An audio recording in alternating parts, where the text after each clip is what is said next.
ये students 30th question NCERT का 14th question अट most important. बहुत स्कूल्स ने इसको पता ही हर साल देखता हूं ये पेपर में आता है।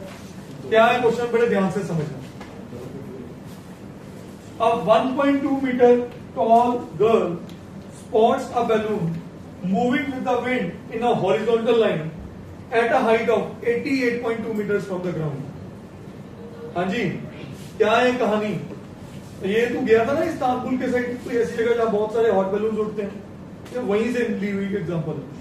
ठीक है, ये गर्ल की जगह सन वाला समझ लो। A 1.2 metre tall girl tall है, ठीक है। अब ये ग्राउंड है, ठीक है, तो ये 1.2 मीटर, चलो अब तो ये मनाली में भी शुरू हो गई है हॉट एयर बैलून, ठीक है। आ जाओ जी, 1.2 मीटर टॉल गर्ल की हाइट रख ली AB, सही है, ठीक है। अब spots a balloon moving with the wind. पहले इसमें इतनी बात करता हूं, पहले इसने बैलून स्पॉट किया, ये मैंने यहां पे बैलून बना दिया, ठीक है, ठीक है ना, ऐसे कुछ होता है। आपको क्या लगता है रंग करूं पीछे, ठीक है।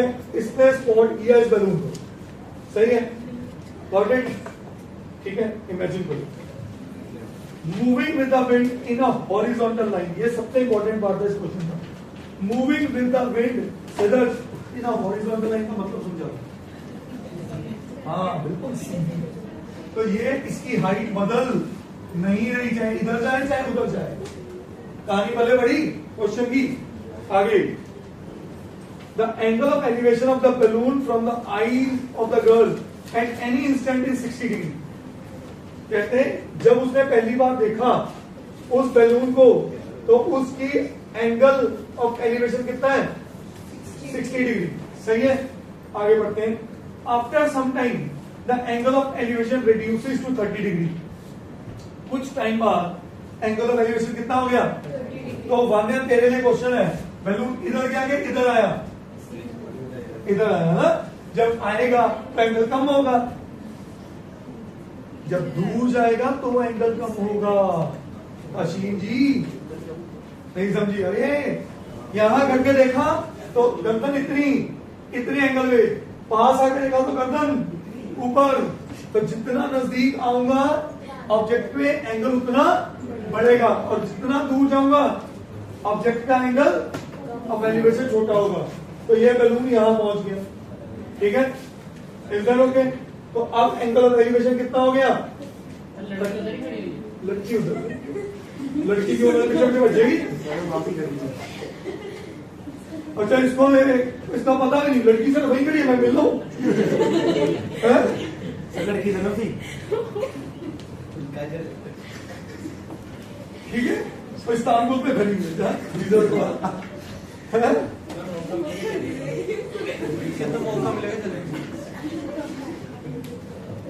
हाँ जी। After some time angle of elevation comes out to be 30 degree. Find the distance travelled by the moon during the interval. मैं पूरा नामकरण कर रहा हूं। ये ए है, तो सॉरी ए बी कर दिया, ये आ गया सी, ये आ गया डी, ये आ गया ई, ये आ गया एफ, ये आ गया जी, और ये आ गया एच। बताओ वो कौन सा डिस्टेंस भाग रहे हैं वैसे? नाम देना है, सीई या ईसी? एक ही बात है, जीएच, एक ही बात है, डीएफ। पर बैलून यहां ना, तो हम सीई बोले तो ज्यादा अच्छा है। कहानी पहले बड़ी बोलो आगे। इस पूरे क्वेश्चन में मैं ये ढूंढना चाह रहा हूं, क्या मेरे को ये हाइट दी गई है? हाँ, at a height of 88.2 metres. तो ये जो डिस्टेंस है ना, ये डिस्टेंस, ये कितना है? अच्छा, ये बड़े शातिर लोग हैं। हमने पिछले कुछ क्वेश्चन देखे जिसमें 1.5 मीटर था बच्चे की हाइट, और साथ में वैल्यू थी 28.5, ताकि 1.5 माइनस हो जाए आराम से और आंसर आ जाए 27। यहाँ 88.2, 1.2 माइनस करो तो कितना आया? 87। तो ये कहानियां बनाई गई है प्लान पे, ठीक है कि नहीं? Is that okay? क्या ये बात समझ आई सबको? अब पूरी कहानी लिखते हैं इस क्वेश्चन पे। Let AB is equal to 1.2 meters be the height of girl in Istanbul. ठीक है, late CD is equal to 88.2 meters be the height of balloon from ground। ठीक है, और अगर ये CD इतना है तो पक्का CD और EF भी इतना होगा। सही है कि नहीं? बोलो जी। नहीं बेटा, CG 87 होगा। अब यहां तक आने समझ आई।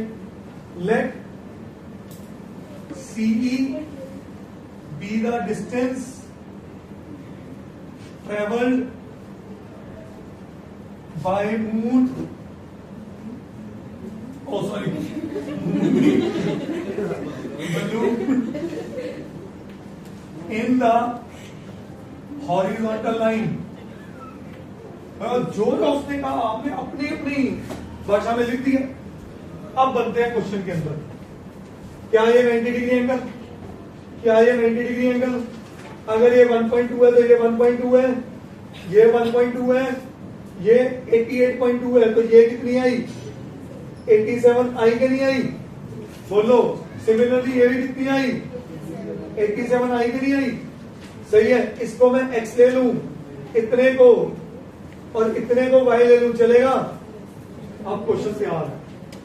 अब नोटिस करो, मैं हर क्वेश्चन में हाइट को h पे लेता हूं और बेसिस को x y, ताकि मेरी कैलकुलेशन आसान हो।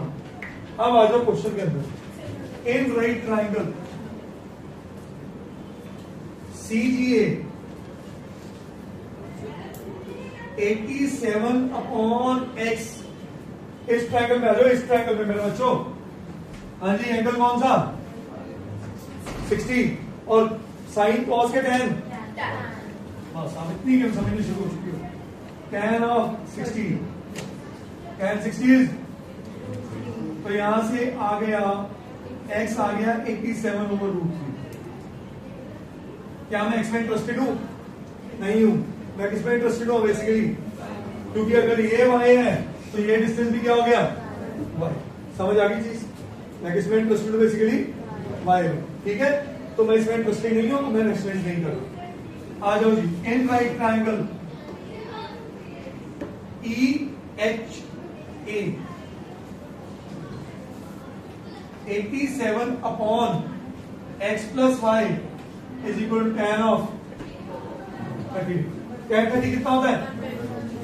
तो क्या आप लिख सकते हो 87√3, ये इधर आ गया, is equal to x plus y, is equal to x plus y। yes or no? अब ये x की वैल्यू यहां पुट कर दूं ताकि y निकाल पाऊं। तो 87√3 is equal to 87/√3 plus y। ये इधर जाके क्या होगा? अब बता के लिए कॉमन क्या है? वेरी गुड बच्चे। अब √3 बोलती तो मैं लड़ पढ़ना था इससे। √3 माइनस इज इक्वल टू, अब एलसीएम लो, 87 into 3 minus 1 upon is equal to, हाँ जी एलसीएम लेते ही 87 इंटू 2, पहले ऐसे ही लेने लो, 87 इंटू 2 अपॉन रेशनलाइज कर दो √3 से, इज इक्वल टू y। हाँ जी, √3 इंटू √3, ये कटा 387 का 29 आया, 29 इंटू 2 58, तो y बना 58 इंटू, मैं y में इंटरेस्टेड था, अब डेसिमल में लेना है क्योंकि इसमें इंटरेस्ट को होता है, तो y क्या बना 58 into 1.732। I'll take the help of my calculator। तो 58 into 1.732, 100.456, which is approximately equal to 100 meters। तो ये भी आंसर सही है और ये भी आंसर सही है। समझ आ गई ये चीज? यू गॉट इट राइट बच्चा? क्लियर है? तो ये डिस्टेंस अब लिखना है। So distance travelled by balloon, मेरे को मुंह बहुत याद आ रहा है, by balloon is equal to CE is equal to y is equal to 100 करिए